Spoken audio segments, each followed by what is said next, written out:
Welcome to the Tech Egg. Don't get scrambled. Enjoy the video. In this video, I will explain how to turn on your Ford Expedition with a key. First, ensure your vehicle is in park or neutral for safety. Insert your physical key into the ignition cylinder, pushing it in completely. Next, turn the key clockwise to the on position, which will illuminate your dashboard lights. Finally, continue turning the key to the start position and hold it there briefly until the engine fully engages. Release the key, and it will spring back to the on position. If your key fob battery is dead, you might need to use the physical key.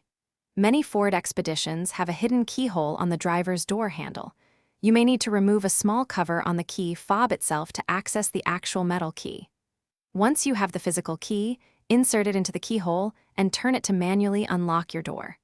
This ensures you can always get into your vehicle, even without a working fob. Even with a dead key fob, you can often start your Expedition. Locate the backup slot, usually in the center console or near the steering column, and place your key fob there. This allows the vehicle to read the fob's chip. With the fob in place, firmly press the brake pedal. Then, press the engine start/stop button as you normally would. The engine should now start, allowing you to drive. If your Expedition still won't start, consider a few things. Check your vehicle's main battery. A weak battery can prevent starting, even with a good key. Also, ensure your steering wheel isn't locked, as this can prevent the key from turning. If it is, gently wiggle the steering wheel while turning the key.